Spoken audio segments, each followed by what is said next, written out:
ಬರೋದಂತೆ ಸಾಲ ಕೊಡ್ತಾರಂತೆ ಸಂಘ ಮಾಡ್ತಾರಂತೆ ಅಂತ ಈ ನಾವು ಹೊರಗಡೆ ಇದ್ದಿದ್ದು ನಾವು ಆವಾಗಿನ ಟೈಮಲ್ಲಿ.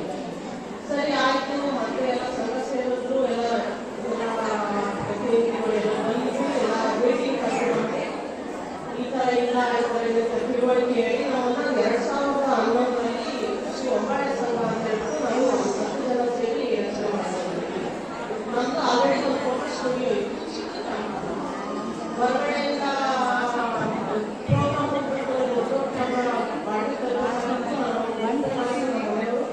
ಮಾಡ್ತಾ ಇದ್ವಿ, ಮಾಡ್ತಾ ಇದ್ವಿ. ನಮಗೆ ಅಂಥವಾಗಿ ಒಂದು ಸಾಲ ಸಾಲ ಕೊಟ್ಟು ಹೊಸ ಕ್ಯಾಮ್ರಾ ತಗೊಂಡು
ಹೊರಗಡೆ ಹೋಗ್ತಾರೆ, ದುಡಿತಾ ಇದ್ದಾರೆ, ರಾಜಕೀಯಕ್ಕೆ ಹೋಗಿದ್ದಾರೆ. ಈ ಪ್ರೆಸೆಂಟ್ ಉಳಿಯಾರ್ ಮುನ್ಸಿಪಲ್ ಕೌನ್ಸಿಲರ್ ಆಗಿದ್ದಾರೆ ರಾಜು ಬಡ್ಡಿ.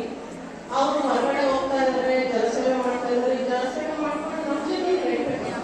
ಬರೀ ಜನಸೇವೆಯಿಂದ ಆಗಲ್ಲ, ನಮಗೂ ನನ್ನ ಮಕ್ಕಳಿಗೆ ಎಜುಕೇಶನ್ ಕೊಡಬೇಕು, ನಮ್ಮ ಜೀವನ ನಡೀಬೇಕು, ನಾವು ಡೆವಲಪ್ಮೆಂಟ್ ಆಗಬೇಕು. ನಾವು ಅದನ್ನ ಪೂರ್ತಿ ಪ್ರಮಾಣದಲ್ಲಿ ಅಷ್ಟೇ ನೋಡ್ಕೊಳ್ತಾ ಇದ್ದೀವಿ. ಎಲ್ಲ ರೀತಿಯ ಐಟಮ್ಸ್ಗಳು ಟೆಕ್ನಾಲಜಿಕಲಿ ಆಗಿ ಎಲ್ಲರೂ ಈಗ ಅಪ್ಗ್ರೇಡ್ ಆಗಿದ್ದೀವಿ. ಯಾವುದೇ ಒಂದು ತಂದರೂ ನಾನು ಮಾಡೋ ಕೆಪಾಸಿಟಿ ಕೇಪಬಲ್ ಇದೆ.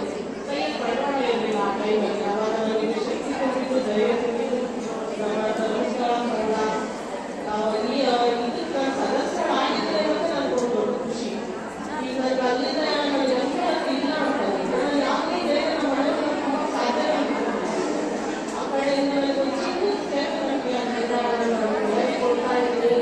ಮಾಡೋಣ, ಅದನ್ನು ಮಾಡೋಣ, ಧೈರ್ಯ ಕೊಡೋಣ, ಎಲ್ಲದನ್ನು ಕವರ್ ಮಾಡೋಣ ಅನ್ನೋ ಧೈರ್ಯ ಕೊಡ್ತಿದ್ದೀನಿ. ಚೈತ್ರ ಮೇಡಮ್ಗೆ, ಯಶೋಧ ಮೇಡಮ್ಗೆ, ಎಲ್ಲ ಪದಾಧಿಕಾರಿಗಳು ಯಾವ ರೀತಿ ಥ್ಯಾಂಕ್ಸ್ ಅಂತ ನಾನು ತುಂಬ ಆಭಾರಿಯಾಗಿದ್ದೀನಿ. ಈ ಅವಕಾಶ ಮಾಡಿಕೊಟ್ಟ ಎಲ್ಲರಿಗೂ